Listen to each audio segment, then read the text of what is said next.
Ok. Et pourquoi, voilà, et puis, quelles sont les raisons aujourd'hui qui doivent amener à l'excision pour que comprendre bien.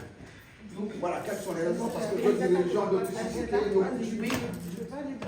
C'est moi, mais parle pas pour moi, parle. Oui. Moi j'ai brûlé la pression, mais parle. Je parle pour tout le monde. Moi, de ce qu'on voit et de ce qu'on étudie, et évidemment Isabelle vient de s'absenter, mais c'est la Guinée. La Guinée, fortement, et Diariatou qui est là, l'association des sports combat de femmes, pourrait encore mieux en parler que moi, mais la Guinée a quand même une forte implication au niveau de l'excision. On est autour quand même des 98%. Voilà. Mali, pas très loin derrière, mais j'ai envie de dire, malheureusement, dans le podium, numéro 1, l'Égypte qui fait beaucoup de médicalisation aussi, donc des cliniques privées ou non privées, en tout cas, voilà, pas cachées, assumées très clairement.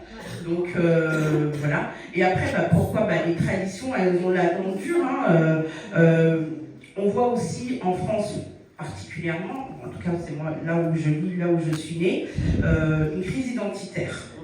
Voilà. Déjà nous ici en France, peu importe de quelle communauté on vient, et aussi avec le climat politique, de plus en plus on se rapproche au niveau de nos cultures, de nos origines. On se rapproche de nos frères, on se rapproche de nos sœurs.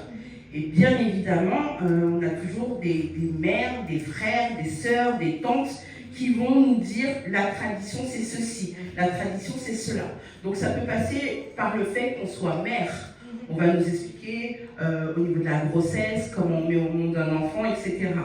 Mais à la fois, vu que c'est un sujet de femme, on va nous rappeler notre devoir. Et cette pression que nous avons, nous les femmes, d'être honorables, pures, de pouvoir représenter notre famille. Et la pureté et la respectabilité, elles passent par l'excision, de manière silencieuse. Parce que, en tout temps, ça ne se disait pas clairement on va exciser. C'était entre elles. La mère voit l'enfant, une fois qu'il est baptisé, commence à grandir, et en fonction des âges, on l'emmène.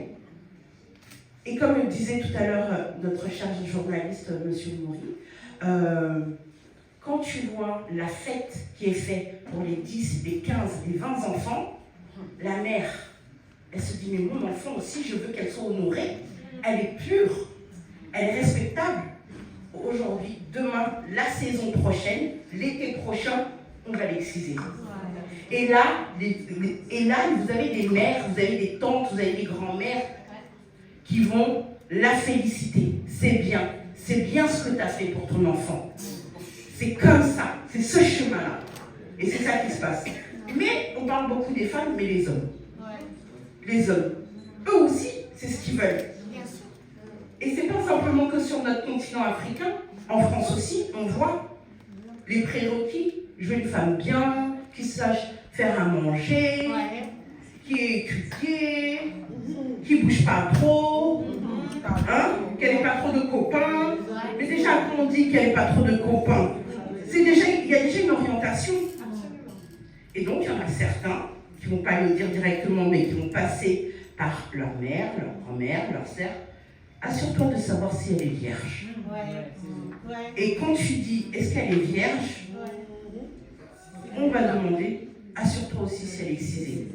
Il y en a certains, quand même, quand ils se marient avec ces jeunes femmes qui, sous tout rapport, remplissent le critère, quand ils voient que la femme n'est pas excisée, il va voir la famille, il dit pas des limites, remboursez-moi ma dot, mais la dame, elle n'est pas excisée. Moi, je veux qu'elle soit excisée. Donc, les hommes, il y a quelque chose. On ne peut pas tous dire, nous les femmes, etc. Souvent, on a encore entendu avec les collègues, c'est de la barbarie, c'est de la torture. On ne revient pas là-dessus. Personne n'est content de ça. Mais comme je dis, et même si c'est très ambivalent, ses mères, ses grands-mères, ses tantes, elles aiment leurs enfants. Bah oui. Merci. Elles font pas ça parce qu'elles ne les aiment pas. Merci Aïssatou. On va demander l'avis de Kidish. L'invitation, côté Afrique aussi, c'est d'aujourd'hui, avec les conflits entre l'électricité, ça n'aide pas. Et puis, toujours dans le silencieux, mais la loi est là. La question est comment convaincre, combattre les coutumes. Il faut engager les seigneurs. Il faut engager les seigneurs. En Éthiopie, par exemple, en 2004, l'excision est criminalisée. La code famille de 2000, aussi pour le mariage précoce. Le mariage précoce forcé.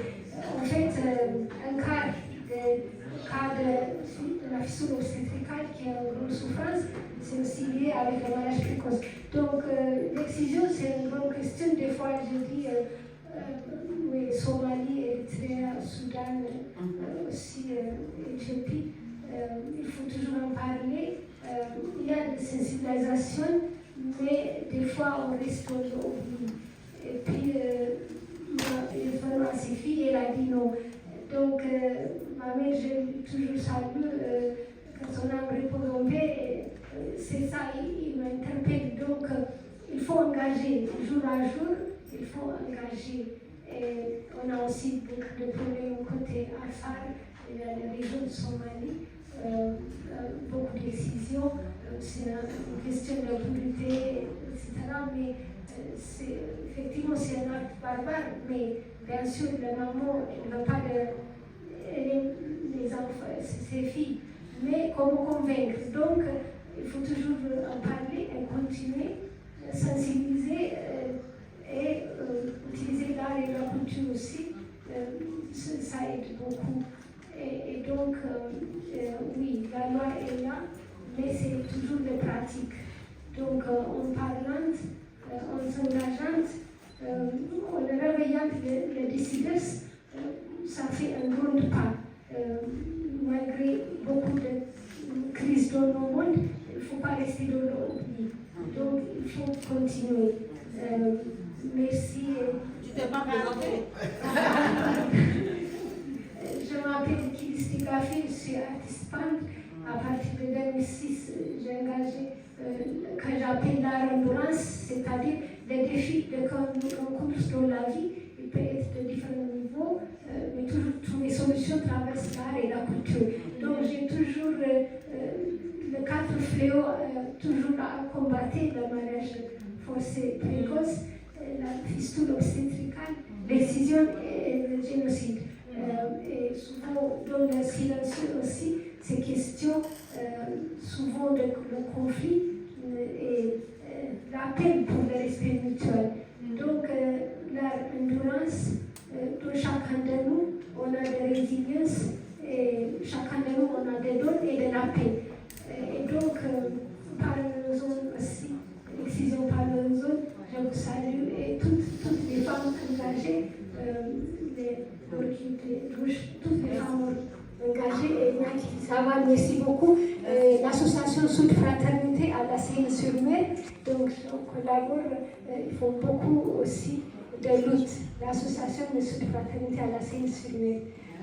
Merci beaucoup. Voilà.